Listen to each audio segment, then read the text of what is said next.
Hello, everyone, and welcome to the seventh episode of the Multifamily Methods Real Estate Podcast. I'm your host, James Gleason, and happy Independence Day. It is the 4th of July as I am recording this episode. Thank you to, obviously, our founding fathers. What a great country that we live in, the greatest country in the history of the world. It used to be an even greater country back about 100 years ago, and I want to talk about that a little bit today. And this is not a political podcast. I do not consider myself a political person at all.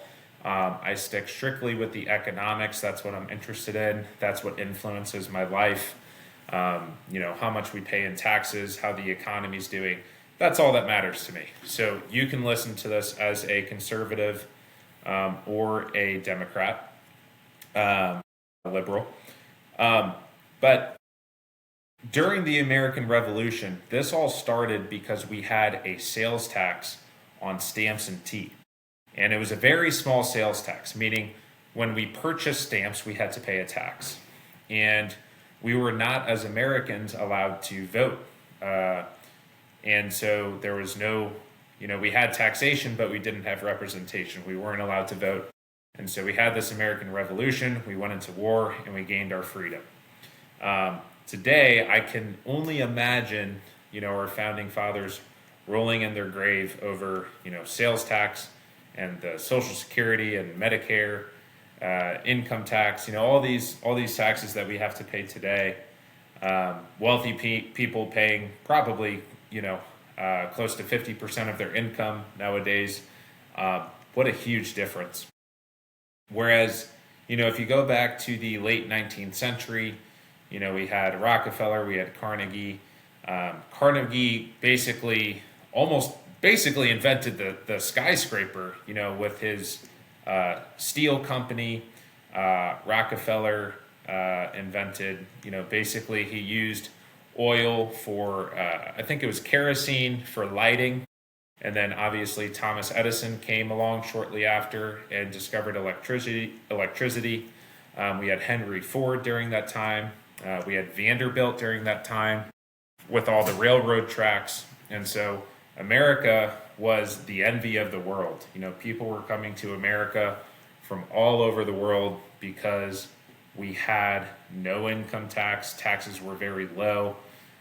Your success was dependent on you as an individual. There were no handouts from the government. There was no high taxes so that the government could hand out free, healthcare and education and things like that. It was all, if you want to be successful, you work hard, and that was it. We didn't even have an income tax as a country until 1913. During the World War I period, we needed more, money as a country during the war. And so the income tax primarily was only for the mega rich. So Rockefeller, Carnegie, etc. They were paying the income tax. And the idea was, this was temporary. And obviously we know 100 years later, it was not temporary. And it's not only for the ultra wealthy. Everyone pays an income tax. And we pay a much higher rate than what was proposed for Rockefeller and Carnegie back then. So that's why when you hear things like, a temporary policy with the government, you really have to be careful because historically speaking, no policy with the government is only temporary. And so, obviously it's a lot harder for your money to work for you when you're giving such a high percentage to the government in taxes. But that is why I invest in real estate so that I can keep 100% of my income. And so happy 4th. I got to thinking, I am working today on the 4th. I have a pool party to go to and then a friend's house afterwards. So I'm still obviously enjoying my day, but I'm here working this morning. I have this podcast. I'm working on my webinar a little bit after this. Got a little bit more admin work that I have to do. And, it got me thinking, when I look at people that I look up to, they don't take these long holidays off. They don't take long weekends off. I still see them posting on their social medias during holidays. People that I look up to the most, like influencers that I watch who are worth, tens, if not hundreds of millions of dollars. I still see them doing their podcasts on holidays and things like that. And the message that I want to get across is that there's no like big secret to wealth and success. There are certainly blueprints. Like there is absolutely information that wealthy people have that the poor don't. I know in real estate, obviously when I talk about investing, this is not information that the average person has. And it's not that I'm smarter than the average person. It's just that I have the right information and I was able to apply that. But information is free in 2026. For the most part, everyone has access to the same information.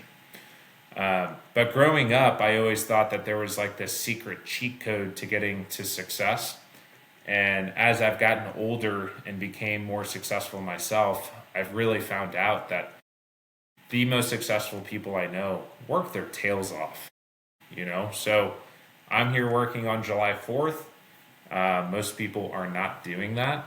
And, those small little action steps really can make a difference over a lifetime. And the most successful people I know work their freaking tails off every single day. And, you might ask the question, well, life is worth more than working, so is it all worth it? I enjoy this. I'm happy to be here. I'm happy to be doing this podcast. I genuinely enjoy what I do. I don't know what else I would do with my time if I wasn't working.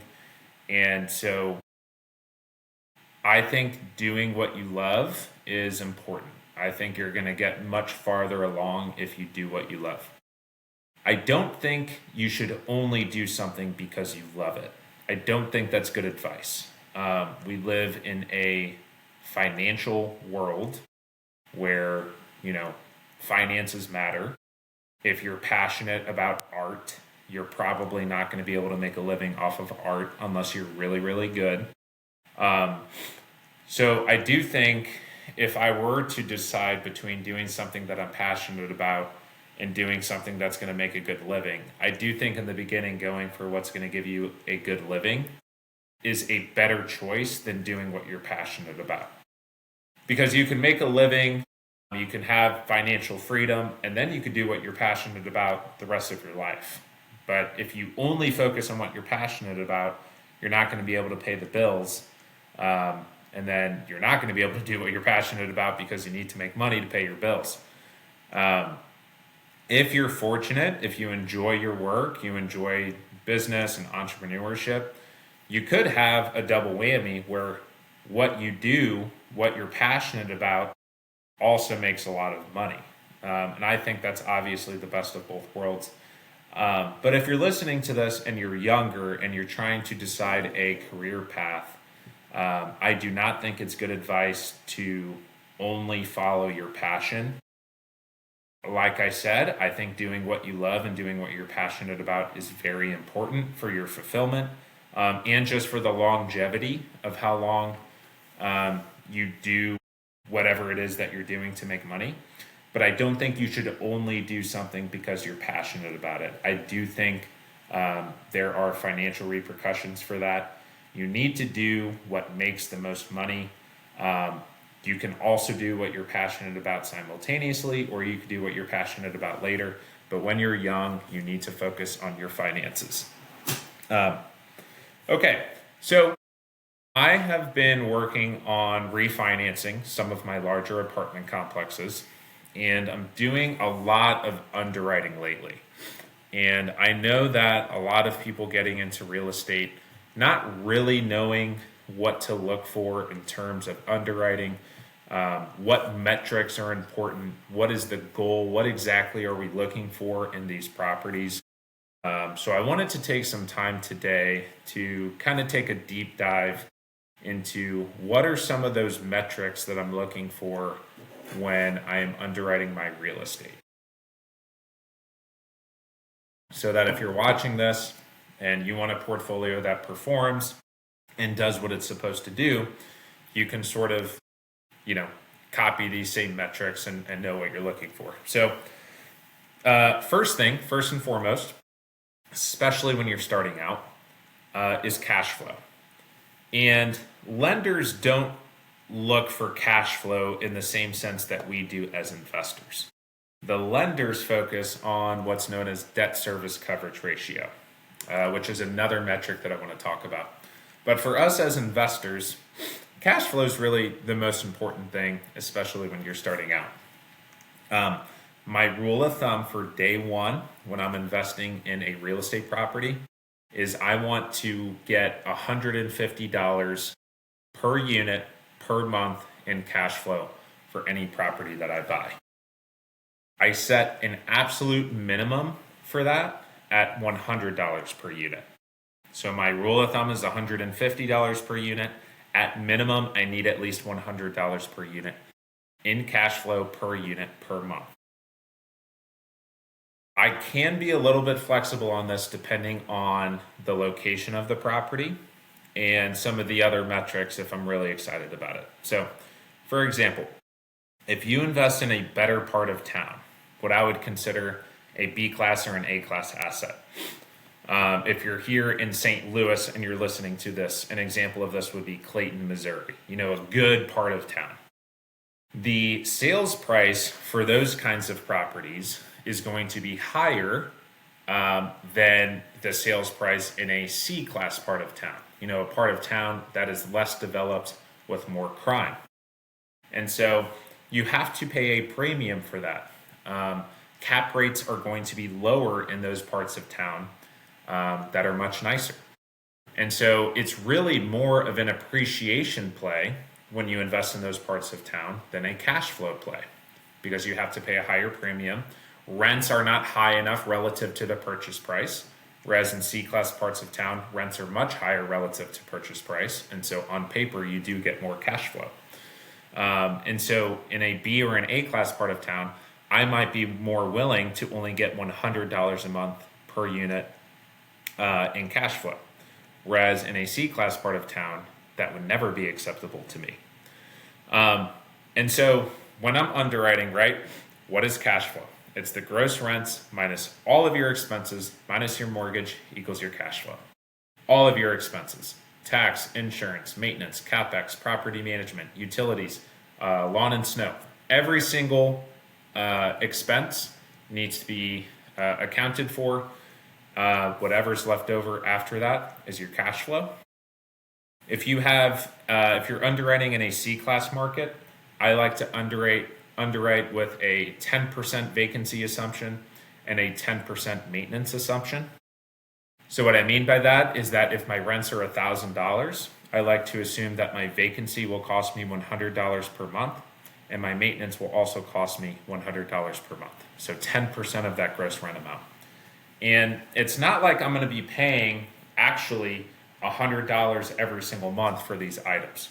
The maintenance and vacancy is really a reserve because, and I would put CapEx in that 10% with the maintenance. So maintenance and CapEx, I would put 10%, and then vacancy, I'd do another 10%. You might have 12 months with no maintenance requests, and you're pocketing 100% of that money. And then on the 13th month, you have to replace a furnace that costs you $3,000. If you don't have good relationships, probably more than that, $4,000 plus. HVAC techs charge a lot of money for what they do. Their margins on their labor is ridiculous.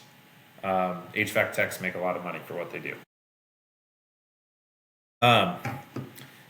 Every now and then I might sip my coffee, so sorry if you hear a little pause. It's 9 a.m., so just waking up. HVAC techs charge a lot of money, but anyways, on your 13th month, you might have a $3,000 to $4,000 expense. There goes all your cash flow for those 12 months. And so you need to account for that 10% every single month so that when that day of reckoning comes, you have the money accounted for that. It's the same thing with vacancy. You might not have any vacancy for 2 years, and then 3 years, and then a tenant moves out, trashes the place, and then you have vacancy for, if you're self-managing, hopefully less than a month. If you have a property manager, probably 2 to 3 months, and you have to pay first month's rent as a leasing fee. And so you have to account for that 10% vacancy for every single month, even if you're not actually paying for that, every single month. Hope that makes sense. These are reserves. And so after all of that, that would be considered your cash flow. So C-class property, I have 10% for vacancy and maintenance. If it's a B-class property, I would do 5% for maintenance and 10% for vacancy, so 15%. And then A-class, I may be willing to do 5% and 5%. And then it also depends if it's a multifamily or a single family property. So single family investments. Should you invest in single family property? I see this in social media all the time. I want to debunk this myth right now. Single family properties are a better investment than multifamily properties. I'm going to say that again. Single family properties are a better investment than multifamily properties. If we're comparing one single family property to one, duplex or quadplex. What I mean by better is the vacancy is going to be lower, the turnover is going to be lower, your maintenance expenses are going to be lower, and your tenant retention is going to be higher. So tenants who move into the single family homes, number one, you're going to lease this thing like a hotcake. Everyone wants to rent single family homes where they have a backyard and a garage, and they get to call a home. It feels like a home. It's going to fill up more quickly. They're going to stay a lot longer, again, because it feels like a home. It's not just like an apartment that they're staying in. Because they treat it more like a home, a lot of these tenants, if it's a really small maintenance request, they'll take care of it themselves. So you just have less maintenance requests. And tenant retention's higher, which is basically the same thing that I just said. They just stay longer, right? They're going to stay in these properties much longer. Multifamily properties are better for scalability. So a multifamily property is better than a single family property if your goal is to acquire as many units as humanly possible. Okay? But from an ROI perspective, the single family is going to do better. So multifamily, if I want to get to 100 units as quickly as humanly possible, I'm going to do that a lot faster in multifamily than I am in single family. Just plain and simple. If I want these large chunks of equity in one property, like I bought a 36 unit a year ago that my partner and I have $1 million worth of equity in one deal. You cannot do that in a single family home. We did that because it's an apartment complex. We bought it at a great discount, and it's a great value add deal. So in terms of your ability to scale and, just buy as many units as possible and grow the net worth as quickly as possible, the multifamily property is going to be better. But in terms of cash flow, ROI, and lowering your expenses, the single family is going to be the better investment. So if you are contemplating, you see these experts like Grant Cardone saying only buy multifamily properties. I disagree with that. I think you should start with single family homes and then scale into the multifamily. One, there's a lot of educational gaps. There's a lot of differences. Operationally, it's different. And it's a lot easier to make a mistake on a $200,000 asset than a $2 million apartment complex or a $10 million apartment complex. I still buy single families today. I love single families. My tenants in my single families are great. And so I still buy single families today. But I say all this to say, because when I'm underwriting a single family deal, I am fine decreasing those expenses a little bit. So C-class multifamily, I will underwrite at 10% and 10% for maintenance and vacancy. C-class single family, I will do 5% and 10%. So I'm okay decreasing those expenses by 5% because I know that single family home, like I said, maintenance is going to be lower, vacancy is going to be lower, etc. The other cool thing when you're underwriting single family is that the tenant pays for all of their own utilities and they mow their own grass and take care of their own snow. If you have a multifamily property, in most cases, and I'm recording this in St. Louis. If you're listening to this out of state, it might be different. But here in St. Louis, most of the multifamily properties, the electric and the gas is separately metered. So the tenants will put the electric and the gas in their own name. And I, as the owner, will pay for water, sewer, and trash. Now, what I do, I strategically charge a utility fee, or RUBS, Ratio Utility Billing System is what the apartment investors call it. And so I'll charge something like $45 if it's a one bedroom for water, sewer, and trash, or $65 for a two bedroom for water, sewer, and trash. And that way, I'm getting compensated for this expense. So it's not all out of my pocket. And from a marketing perspective, I could be strategic about this, because if all of my competition is listing their property at $1,050, I will list my property at $995 plus a $65 utility fee. So from a marketing perspective, my unit fills up more quickly. My units are also a lot nicer than any of my competition, which also helps, obviously. I have a great obsession with keeping my vacancy low, because that's my number one expense as a real estate investor. Vacancy is every real estate investor's number one expense. So anything you can do to keep your vacancy low and your tenant retention high, you will make more money as a real estate investor. But I like to have that utility fee, keep it slightly lower, add that utility fee so that my unit fills up more quickly. But with single family homes, the tenant pays all of their own utilities and they cut their own grass. So when I'm underwriting, I have zero under the utilities and lawn and snow, or maybe I'll put something like $25 a month, because when that tenant moves out, there's a short period of time where I'm responsible for those utilities, and maybe I have to cut the grass once or twice before I find a tenant.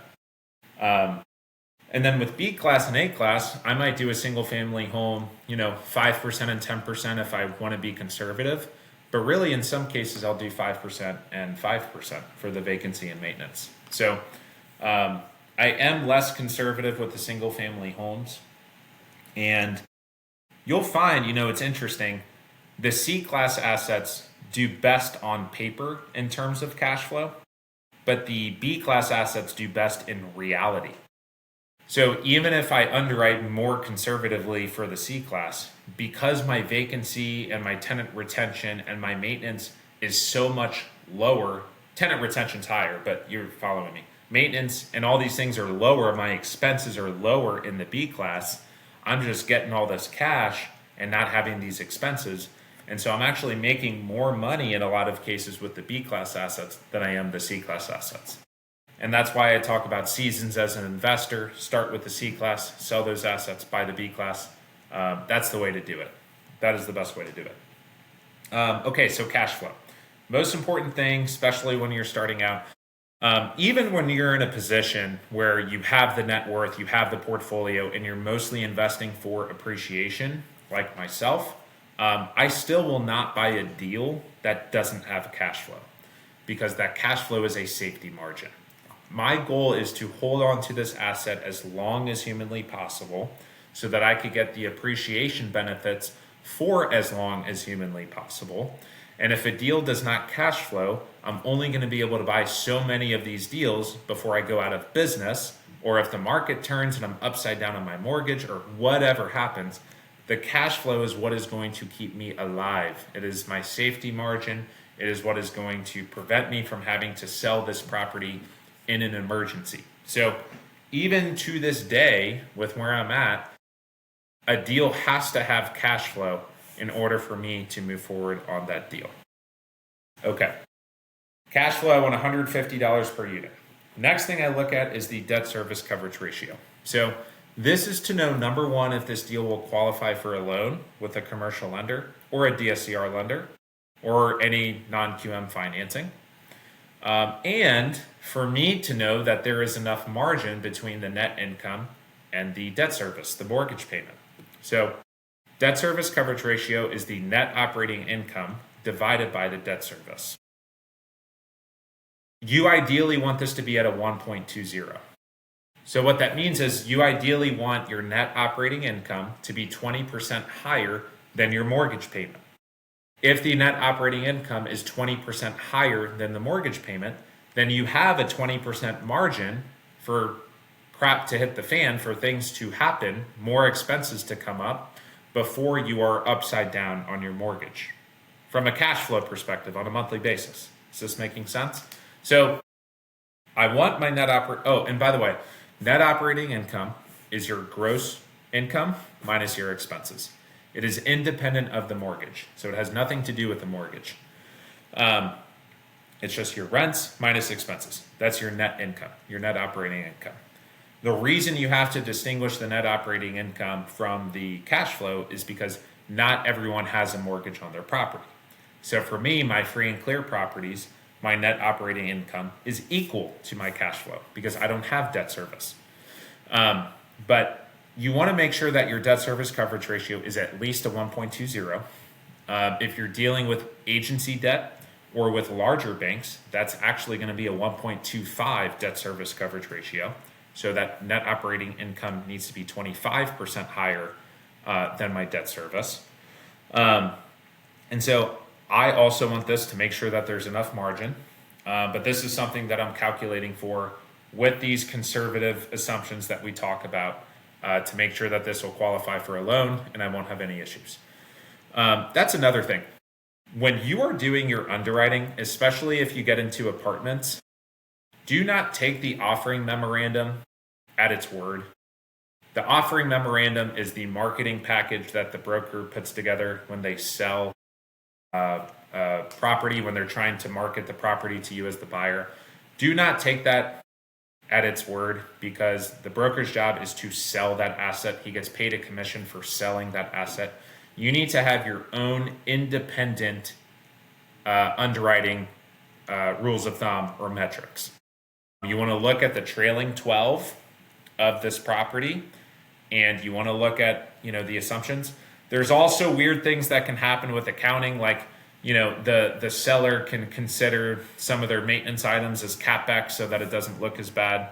And so you really want to have your own conservative assumptions for these deals. And so I look at the trailing 12, but I'm really putting most of the weight on what I know is going to happen based on my 8-year history of owning property. Okay? So have your own underwriting assumptions, underwrite conservatively. The next thing that I'm looking for is my return metrics. So I want my ROI to be at least 20%, and I want my cash on cash return to be at least 10%. So let's define those. Cash on cash return is cash invested divided by cash flow. So if I invest $20,000 into a property, I need my cash flow to be at least $2,000 that year. So what's that? A little less than $200 a month, $150, $175, something like that. I need the cash flow to be $2,000 per year in order for me to invest that $20,000 into that property. So I need a 10% cash on cash return. That is across the board with any investment that I invest my money into. The stock market yields 10% on average, depending who you ask. And so that is who you're competing with. You're competing with the S&P 500. You're trying to beat the market. And there are all these other benefits of real estate, but I want my cash to be working for me. And the cash on cash is really the most important metric in terms of lifestyle and financial freedom and return on equity, which we talked about on the last episode. If you don't know what return on equity is, listen to episode 6. But that is really the metric that's going to move the needle in terms of your financial freedom and your ability to improve your lifestyle through real estate. So especially if you're starting out and cash flow is the most important thing, cash on cash return is going to be very important. Whereas ROI, return on investment, is including all of the benefits of real estate. So if I invest $20,000, if I get $2,000 in cash flow, that is a 10% cash on cash return. If I get 3% in appreciation, let's say that this is a $200,000 asset. I get 3% in appreciation. So I get $6,000 in gain that year through appreciation. Now, you don't actually get to realize that benefit unless you sell or refinance, but this is still an ROI on your money nonetheless. Your asset is becoming more and more valuable. And because you only invested 20% down on this asset and you have 80% debt or leverage, when the entire property appreciates and you only put $20,000 down, you get a much larger benefit. So in this example, $200,000, 3% appreciation, it's now worth $206,000. You would take your $6,000 divided by your $20,000 investment. That's going to be greater than 25%, whatever 6 divided by 20 is. And that is your ROI associated with appreciation. Now we have our principal pay down. We have our amortization schedule. So in the beginning, the vast majority of the mortgage is going towards interest, but you have an amount that's going towards principal nonetheless. That amount that's going towards principal is money in your pocket because you now owe less and less to the lender. Again, you do not get to realize this gain until you sell or refinance, but your LTV is lower. There's an ROI associated with this principal pay down because this is money in your pocket, and it is tax-free until you sell it, which is amazing. And this compounds over time, more and more tax-free principal pay down over 30 years, which is amazing. And so the amount that you paid towards your principal divided by your $20,000 investment is your ROI associated with your principal pay down. Lastly, you have your tax benefits, you have depreciation. You take the assessed value of the property over 27 and a half years. That is the value of the property, that is the brick and mortar, over 27 and a half years. That amount in tax savings divided by your $20,000 investment is your ROI associated with your tax benefits. And so to get your total ROI, you add all of these return metrics, and that is your total return on investment associated with this investment property. I want that to be at least 20%, 20 to 25% really. But what you'll find is because of the power of leverage, it is not uncommon for this number to be 40 or 50%. And a lot of people, when they first hear about real estate, they're like 40 to 50%. That's impossible to do that, consistently. But it actually becomes a lot better than that if you're buying distressed real estate, because all this forced equity that you have in this property, if you invest $20,000 and by the end of the project, you have $60,000 of equity, that's a 200% return on your money. You have 3x your money right there. And so these return metrics can get even more ridiculous if you're buying distressed real estate. And I can get really into depth about that, but I am running out of time. I have a call here at 10 o'clock. But these are the main metrics that I'm looking at and that you should be looking at as well when you're underwriting. So what is my cash flow? We find that by taking our gross rents minus our expenses. That equals our net operating income. That minus our mortgage equals our cash flow. I went into financing options on a previous episode. I may go over that again in a future episode. But know your terms, your term in years. Is it a 20-year or a 30-year or a 15-year? Your interest rate. Know the financing option that you're going to go with so that you can accurately underwrite what your debt service payment is going to be. And then your net operating income minus that debt service equals cash flow. What is my cash flow? What is my debt service coverage ratio? That's your net operating income divided by your debt service. We want a 20% margin there. And then what's our cash on cash return? And what is our return on investment? Those are the most important metrics that I'm looking for. Obviously, you need to determine what your gross rents are in order to do this. You need to run your rental comps. You need to know your tax and insurance, your maintenance and vacancy assumptions, CapEx, utilities, lawn and snow. You need to have your conservative assumptions to be able to do this accurately. But underwriting really can be one of your most powerful tools for your ability to raise money. A lot of my conversation in terms of partnerships and raising money from other people comes from my knowledge of underwriting. When I can sit down with someone and very knowledgeably and comfortably go over these metrics with a potential partner, it makes them really comfortable when I know what I'm talking about. So the better you get at underwriting, not only the better deals you're going to buy, but the more powerful and the better you're going to be at your ability to raise money and collaborate and partner with people. This is all intertwined. It's the same thing with operations. The better I got at operations, the easier it was to find deals because I could pay more than the average person because my construction costs and my property management is less. And the easier it was to raise money because I'm now vertically integrated. I will do a much better job than any property manager or any general contractor. And my partners and my investors really like that. This is all intertwined. It's the same thing with underwriting. The better you get at underwriting, the better you will be at finding deals and finding money. That's it for today, guys. Thank you for listening to the 7th episode of the Multifamily Methods Real Estate Podcast. Have a happy Independence Day, happy July 4th, and you all enjoy the rest of your weekend. Thank you for tuning in.